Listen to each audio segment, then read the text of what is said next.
আজকে আমি মাটির উনুন ভেঙে ফেলেছি। ভাবছিলাম যে সকালবেলা শাশুড়ি মা বকাবকি করবে নাকি আমাকে, কিন্তু কিছুই বলেনি। কালকে রান্নার সময় ওই ভাতের হাঁড়ি যখন নামাচ্ছিলাম হাতে তাপ লেগেছিল আর আমি হাঁড়ির এক পাশ ছেড়ে দিয়েছিলাম, যার জন্য এখানে আঘাত খেয়ে এই পাশের পিঠা বলেগুলো ভেঙে গেছে।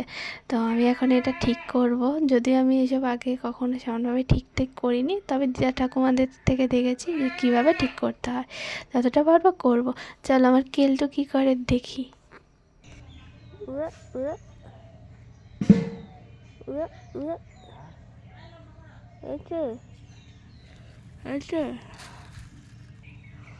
ছাগলের জন্য আনা ঘাস এখন কেলটু খাচ্ছে, মানে বেড়াল খাচ্ছে। আমি প্রতিদিনই দেখি ওকে ঘুম থেকে উঠে, যে ও ঘুম থেকে উঠে এসে আগে ঘাস খাবে, ঘাস খাওয়ার পর বমি করবে, তারপরে মাছ খাবে। এটা হচ্ছে ডেইলি রুটিন।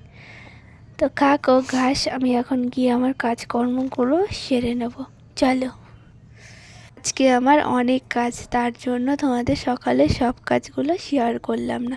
তবে আজকে রান্না করেছি ডাল আর সয়াবিন আলুর তরকারি। তাড়াহুড়ো কেন জানো? কারণ আমি ডালের বড়ি দেবো, তো একা হাতে যেহেতু দেবো তার জন্য সময়টা তো আমাকে বার করতে হবে। তো এখন যাব পুকুরে ডাল ধুতে।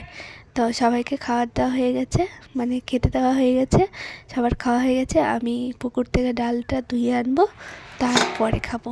তো পুকুর থেকে ডাল ধুয়ে এসেই আমি একটু চাল কুমড়ো কেটে নিয়েছি। আর ডালটা আমি যেহেতু ভুল হয়ে গেছে কাঁচের ডালের করতে হতো, আমি তো ডালটা ভেজে ফেলেছি, তো ফেলবো না, এটা দিয়েই করব। পরের ধাপেরগুলো কাঁচের ডালের। সত্যি এইসব কাজ অনেক কঠিন।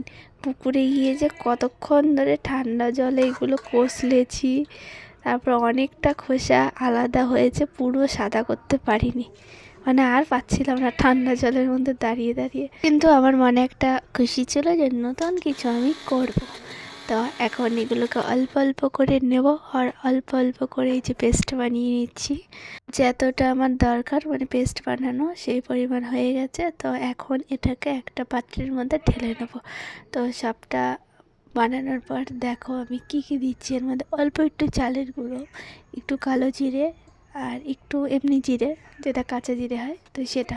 তো এখন এটাকে ভালো মতো অনেকক্ষণ ধরে বসে বসে কি ফাটিয়েছি নাকি বলে, ফেটিয়ে নেওয়া, হ্যাঁ ফেটিয়ে নেওয়া, ওটাই নিচ্ছিলাম। তো আবার আমি শুনেছি যে জলের মধ্যে দিয়ে দেখতে হয়, যদি ভেসে ওঠে তার মানে হয়ে গেছে। তো উঠেছিল।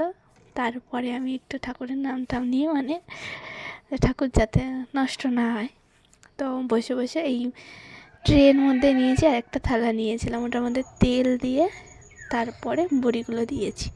এখন বাগানে রোদে দিয়ে দিলাম। আর নিচে আছে যে সরষে, কয়দিন ধরে শুকোচ্ছি, জানি না এগুলো কয়দিনে শুকোতে পারবো। তো এখন এখানে রোদের মধ্যে কিছুক্ষণ বসে বসে পাহারা দেবো। পাহারাও দিতে লাগে, কারণ পাখি আসে না, পাখি এসে ঠোকর দিলে ওই জায়গাটা বাজে হয়ে যাবে আর বড়িটাও নষ্ট হয়ে যাবে। তো বাগানে তার জন্য বসেছিলাম। বাগানে অনেকক্ষণ ঘুরঘুর করছিলাম। তো এক জায়গায় দেখলাম অনেক হলুদ হয়ে আছে, তাই আমি একটা গামলা আর পাশনি বলে, হ্যাঁ পাশনি হাতে চলে এলাম, যে হলুদগুলো বসে বসে তুলবো, ভালো লাগে আমার। হট করে কিসের কচর মচর আওয়াজ হচ্ছিল, আর উপরের দিকে তাকিয়ে দেখি কলা গাছের উপরে সাপ। আমার তো বুক ধপ, আমি ওখান থেকে খিচ্ছের দৌড়। বাপরে বাপ, যদি আমার গায়ে পড়তো কি হতো। ভাবলাম আমি সাপের জম্মের ভয় পাই। তারপর ওখান থেকে যে আসলাম আমি, আর ওই জায়গায় এখনও যাইনি। এই যে কলা গাছগুলোর মধ্যে উপরে সাপ ছিল, বাবা এখনও ভাবলে গাটা গিরগির করে উঠছে। আজকে বর এনেছে ট্রেনের থেকে গুড়ের গজা। আগে যখন কলেজে যেতাম তো কত খেতাম এই গুড়ের গজা। তো আমার চাকদা কলেজ ছিল, আর সন্ধ্যাবেলা আবার বর এনেছিল। আমার খেতে ইচ্ছে করছিলো, বাড়িতে কেউ ছিল না, যেমন শ্বশুর শাশুড়ি কীর্তনে গেছে, আসতে অনেক রাত হবে।